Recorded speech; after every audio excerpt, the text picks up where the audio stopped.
She's passionate about telling stories of amazing women who are rocking the world and empowering women to live, love, and thrive. Here's your host, Katherine Gray.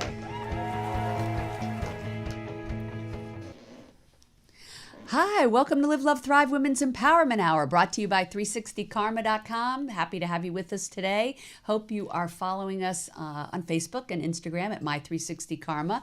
And also 360karma.com, of course, is where you can find the events that we have coming up. We have events coming up that will empower women and help fund female entrepreneurs, and that's kind of what we're all about, as you know. Today, as always, we have on an amazing woman. She's a philanthropist, an activist, and also an advocate. Please give a warm welcome to Allison Gingold. Thank you for having me today. I really bet. appreciate it. Hi, how are you? Good. I know we were trying to coordinate getting live on Facebook, and all of a sudden we were on. We're like, hello. Anyway, I'm so happy to have you on today. Thank you. I know appreciate it's it. in your DNA because you were sharing with me that your dad, Bill Moran, has been in radio many years, and Right. But this is your first appearance on a radio show. This is so my first I'm one. excited. This is I'm exciting. honored. Thank you. Yeah, and I want to talk about so many things with you. One is that we were talking about how 1,000 people a day in the U.S. alone have cardiac arrest, and only 10% survive. Actually, less than that. Less than 10%. And we're going to talk about that and how it affected your family and what you did to help make a change with this that could help prevent some of this. So this is huge, and I want to talk about that. But first, I think people want to know, who is Allison? And, basically, I know you were born here in Los Angeles. Right. Like many of our listeners, you were adopted. And what was that journey like? You were sharing with me, obviously you were adopted by a great family. Yeah, I have a great family in the Valley. I grew up in the San Fernando Valley. Yeah. And a great middle America Jewish family. I always had known that I was adopted as a child when I was a little kid. But when I was of age to go find out, I was in the time period of closed adoption. I think it changed in 73. Right. So you would have to advocate for yourself to find out if it was available for you to find out if who your birth parents were. So I didn't go looking until I was in college. Okay. And then my birth mother had already put in some information in my records. I was adopted from Vista Del Mar. And so we were able to connect, and I still talk to her today. So. Fantastic. That's great. Yeah. And so obviously you're so happy that you got to find that out. I would think being adopted, that's a tough thing, not knowing who your mother is. So really, my parents are the ones who raised me. Absolutely, for sure. But yeah. there's always questions about just like, where did I come from? Right. Like what was my medical journey? All those kinds of things, just like unanswered questions. Right. And that helped put some closure. Exactly. Yeah. And actually, it's closure, and it creates like more openness because you're looking at all these other relatives and birth people that you're related to. But it definitely was it was a really positive experience. So yeah. That's cool. Yeah. That's cool. Something for other people to consider. Yeah. Especially now that they have the 23andMe and the 23andMe it's a funny thing. I think it can be very tricky to a lot of people. Yeah. Because it opens up a big can of worms for people that might have not wanted to disclose some of their private information, and all of a sudden they're saying, "Oh, look, you're related to me," and then it opens up. a lot. I haven't done it yet, but I'm going to do it. I think it's great. No, I think I don't know. I might find a whole nother tribe out there. We might be related. You never know. Anything is possible. So growing up here in Los Angeles, I know you had shared with me initially you were going to college in studying theater, right, to be an actress, right. The only one here in LA. Right, I know. I guess it's just something about growing up here that makes people want to be a part of the industry. Well, also because my dad did an entertainment radio show. Yeah. I was exposed to it a lot. He took me to every single possible theater production I could have ever wanted to go to, and it was really It was Yeah. really deep inside. So I really get wanted to do that. But I vacillated because I also wanted to be a lawyer. I wanted to do something international. Yeah, I was going to say you took this Yeah, big left turn. I really went back and forth, and then I switched my major, and then even after I graduated college, I vacillated. I said, should I focus on theater or should I go to law school? So I went to law school. There's a disparity. Well, listen, I mean, there's a lot of. I think there's a lot of Could have worked on Law and Order. Actually, that was the big thing in that time period. Yeah, right. I'm like, I should just be on that show. But you decided to take the path of going to law school. Right. Mm-hmm. And becoming a lawyer. Right. But then you were sharing with me that, pretty much right after that, you started having your children. Right. And you've had three. Four. Okay, So you were busy. Children. Yeah, I was really busy. I had 3 back to back. Yeah. And then we waited like 5 years for to have the 4th. Oh, nice. So yeah, she's a blessing. They're all blessings, but she's wonderful. I love having an extra one. Yeah. So you have 4 kids, and while you were raising those kids, I know you were already involved with Jewish Federation, have been for Like many 20 years. years, yeah. Many years. Glad you said it. I wasn't going to say it. 20 years. And Since birth. And you've done a lot of great things there, working with the women's segment of it, right? Right. Encouraging women to be more philanthropic, right? Well, really encouraging them to say that like they have their own voice. Yes. And that's that. always been a big proponent of mine. Yes. Is to ensure that everybody has a voice at the table. Yes. And so I realized that I could go forth and forward. Yeah. Being in the Women's Philanthropy campaign, and I met the most amazing women, and each of them have their own separate passions. Yeah. But all of us have the community value of having a strong Jewish Federation here in Los Angeles, and I think that stronghold allows all these other women to advocate for other passions of theirs. Yeah. And the Federation, we've had them on the show, and they do such amazing work in getting behind people and businesses and all kinds of good causes. They've really created strong ties with civic leaders, and 2 of their tenets is civic engagement, caring for Jews in need, and it's not just Jews in need; it's people in need. People in need. Yeah. So, and it's international. They're the first group that will come to hurricanes and to earthquakes. When the Malibu fires, I mean, they already would get an emergency response out. So, that's great. I've been really proud of the work that we've done. So it's great. And I know you've been involved in other groups, the SAM initiative, which we love, Mindy Friedman's group, that she gets women to put their money together so that it's more powerful to help nonprofits than single donations. Right. So well, when you're doing collaborative giving, it allows you to really make a marketable difference. Yes. And you're all doing it for the same. You all of these women. And they come from different backgrounds, but they all want to have the same purpose of really making a mark on some of these groups that are really in need. So I'm really proud of that. And then there's no lack of things that you're doing here. You've been the president of University Women at AJU, American Jewish University, where I was so fortunate to get to speak recently. Yeah, that was wonderful. Great university. Thank you. And then also... more recently, I think you told me you got involved with this women's collective about helping women in politics. Right. So in response to how the election went, a lot of women had come together in Los Angeles and formed a women's collective, the Los Angeles Women's Collective, and that is putting not just our dollars and financial support, but our whole support to support women candidates here and also across the nation. Oh, I love that. So, and we've been really successful. Yeah. So, some of those women now they just became into office. So it's really exciting. I always say it's in my 360 Karma motto is about women helping women. Right. And there's nothing more powerful than women getting together with their minds and intent on something. Right. And they were intent and getting more women into office, and look what's happened. Oh, it's phenomenal. And look how many women are running for president. How crazy and wonderful is this? It's crazy. I mean, even I remember growing up, and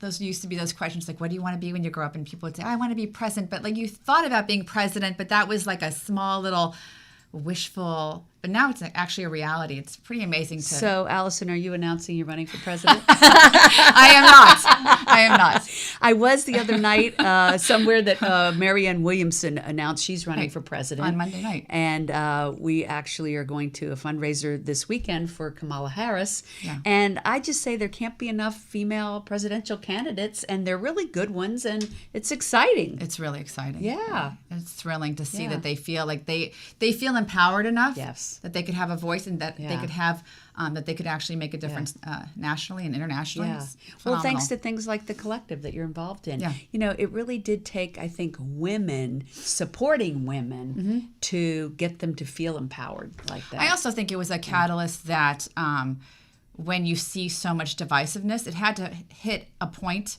of divisiveness Yes. and disunity Yes. for people to say, this is not going to happen on my watch. Right, And I think exactly. also for moms that are raising, there's a maternal instinct that like, Yeah. you're not going to like do this to our children. Right. And isn't it great that our generation can make that impact for the kids coming up? Yeah. You know, let's leave that legacy that we created got rid of the disparity between men and women in all fields, Right. Including politics. So. Yeah, we'd like that to happen on our watch. Yes. Yeah. So, shifting a little bit, Yeah. I want to talk about what we started the show with, which was about 1,000 people a day in the U.S. have cardiac arrest. Oh my God. I think I'm going to have cardiac arrest thinking about it. I mean, that is like a staggering. And only 10% survive. That's even scarier. And apparently, you know, you had shared with me that your son, Zach, was in Israel and had a cardiac arrest. Right. And thank goodness survived it. And let's talk about how and why he survived it Okay. and what you did as a result of this. So we went on this amazing journey to Israel for my daughter's bat mitzvah in 2009, in June of 2009. And was this birthright? It was not birthright. This Oh, is just okay. a familial trip. Right. We went with other families that are national around the United States. Each of those families had a bar mitzvah age child, Gotcha. and so we didn't know them going on the trip. And then we would go on tours every day. And so this is halfway through the trip, and my son had not been feeling well, and I just thought it was just like flu and the jet lag, the travel. He was 14 years old. I didn't really think anything of it. Right. Obviously, if we would have been home in LA, I would have been having him rest, but there wasn't an opportunity for that. Sure. So the day of her bat mitzvah, we were in Masada. They all had their bat mitzvah up in Masada. And then later that day, after a very long journey through the desert, we were visiting all these desert places. We ended up in Eilat, which is the southernmost part, the beach community. And in the lobby of the hotel, he had sudden cardiac arrest. Oh my gosh. So it was really, it was quite this- surreal. Was what brought it on? Does he have any type of No, he has no. He has no, At 14 years at old. 14 years old. So, Distress but and that stuff? happens. Yeah. No, I mean, it can happen. You can have a lot of people have genetic underlying Sure. problems, and it doesn't manifest itself. Right. And sometimes what ends up happening is it manifests itself as cardiac arrest, and then that's it because of certain circumstances where they don't have the proper response. So he was lucky. They had Yeah, he's a blessing. somebody that He's a walking miracle. so they had someone there that was able to. So there was a doctor on our tour. One of the other families Thank goodness. was a doctor, and he immediately started CPR. But what really got it, and of course I'm an advocate for CPR, but there was an AED in the lobby of the hotel. And what's an AED? An AED is an automated external defibrillator. Okay. And I mean, you see it on the TV shows, on the yes. medical shows. And Yeah.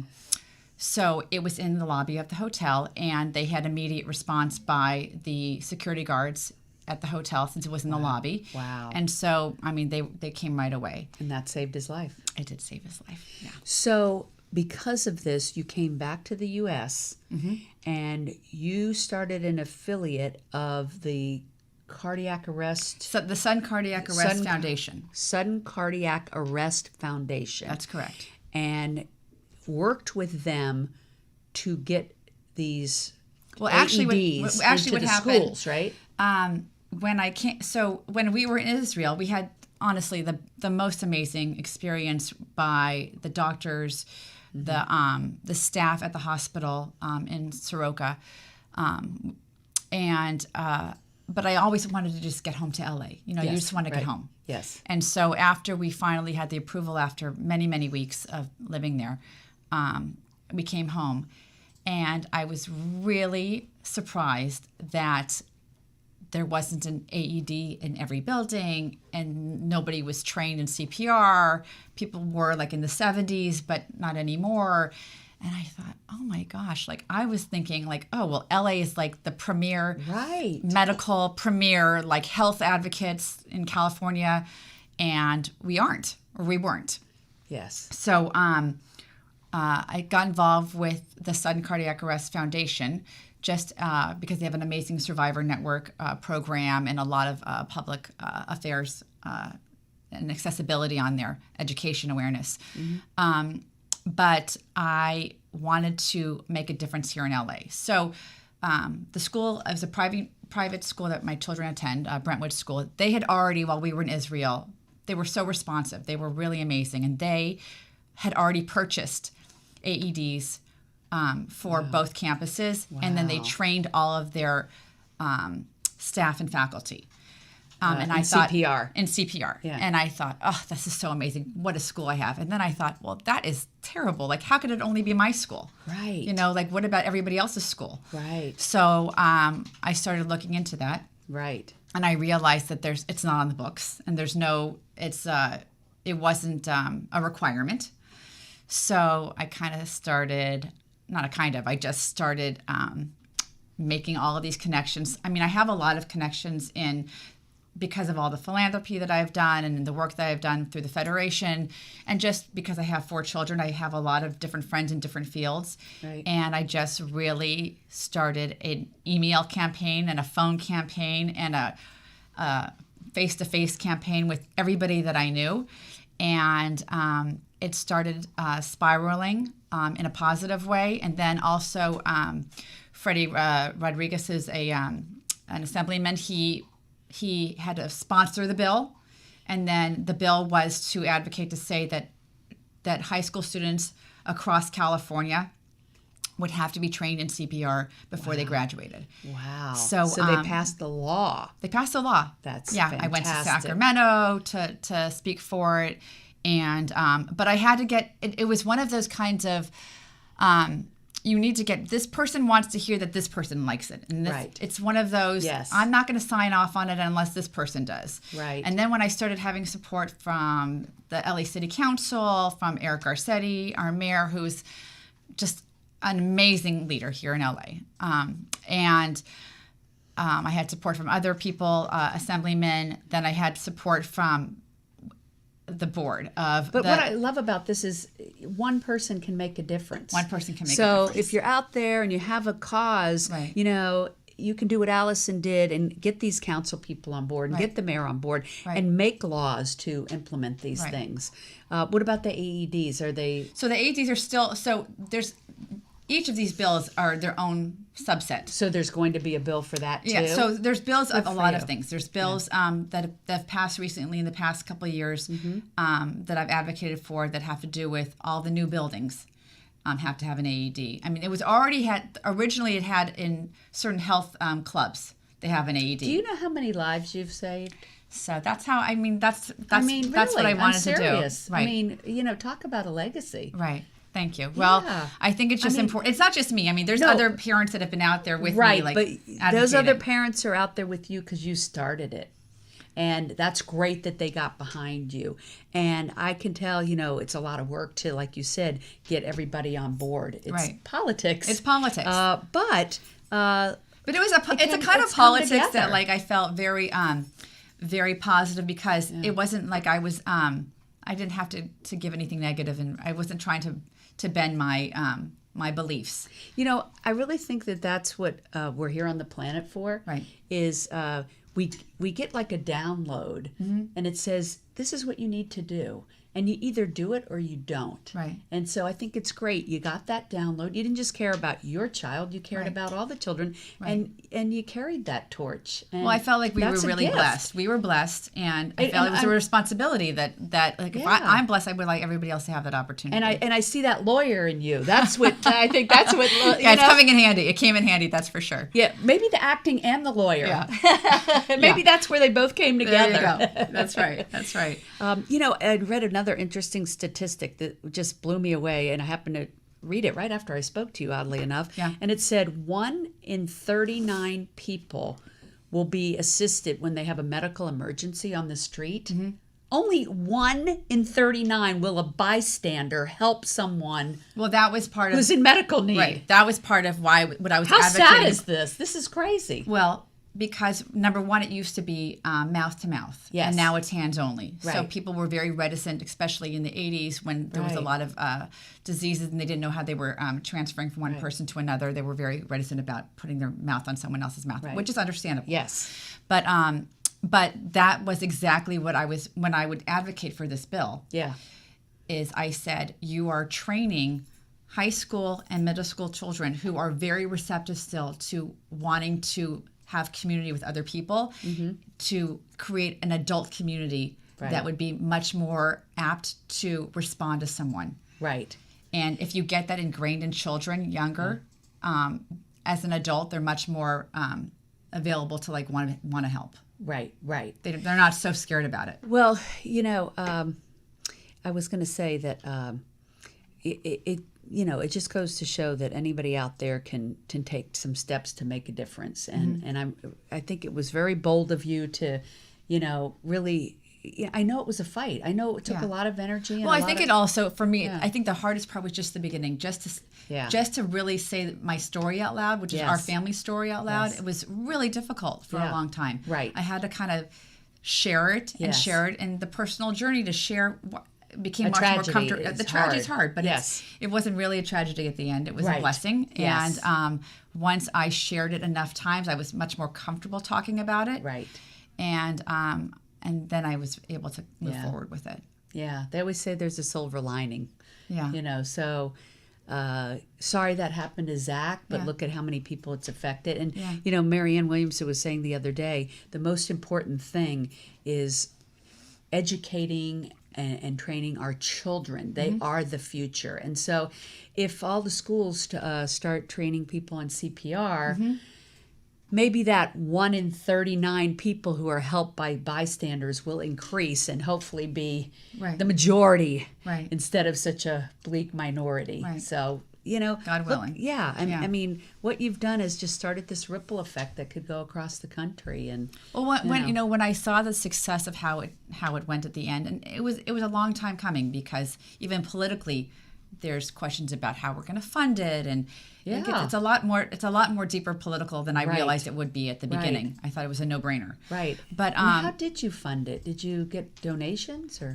well, each school district has to work it out. So whether they partner up with their local fire department, or EMTs or whatever, or they set aside some of their money in the health department. When they're allotting money for the schools, that's how they have to figure it You have out. to make it a priority. But they have to make it a priority.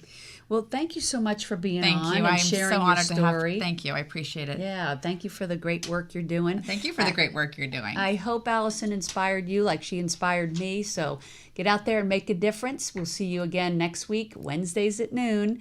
Make it a great week. Hugs and happiness.